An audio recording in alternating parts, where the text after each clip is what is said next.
திமுக அளித்த வாக்குறுதிகளில் 50 விழுக்காடு கூட நிறைவேற்றாமல் நேற்று 80 விழுக்காடு நிறைவேற்றிவிட்டதாக முதலமைச்சரே பொய் கூறுவதாக கூறியுள்ள அண்ணாமலை, சாலையிலிருந்து வீடு வரை பொதுமக்கள் திமுகவை திட்டுவதாகவும் சட்டம் ஒழுங்கு சந்தி சிரிக்கிறது எனவும் கடிந்துரைத்துள்ளார்.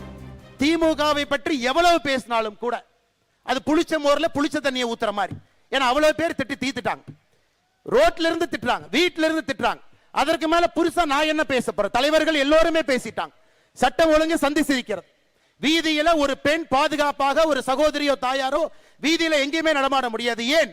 நம்மை பாதுகாக்கக்கூடிய காவல்துறைக்கு பாதுகாப்பு இல்லாத ஒரு அவல நிலை தமிழகத்தில் மட்டும்தான். இந்தியாவில் எங்கேயுமே இல்லைங்க, தமிழகத்தில் மட்டும்தான் இருக்கு. 505 தேர்தல் வாக்குறுதி 2021 கொடுக்கப்பட்டது. 505 தேர்தல் வாக்குறுதி.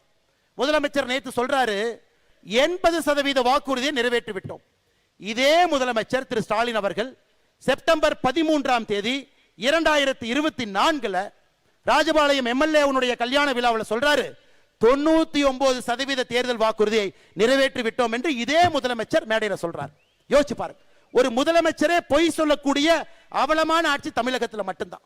நீங்க உண்மையாலுமே 80% தேர்தல் வாக்குறுதி நிறைவேற்றி இருந்தா வெள்ளை அறிக்கை விடுங்க. வாக்குறுதி 1 நிறைவேற்றப்பட்ட தேதி என்ன சொல்லுங்க.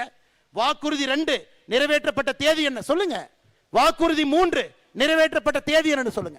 எதையுமே செய்யாம 505 தேர்தல் வாக்குறுதியில நம்ம எல்லோருக்குமே தெரியும், நம்முடைய மாநில தலைவர் அவர்கள் தொடர்ந்து சொல்லிக் கொண்டிருக்கின்றார்கள், 50 தேர்தல் வாக்குறுதியை கூட முழுமையாக நிறைவேற்றாம நேற்று ஒரு பெரிய பச்சை பொய்யை சொல்லுகின்றார். 364 தேர்தல் வாக்குறுதி நிறைவேற்றி விட்டோம், 80%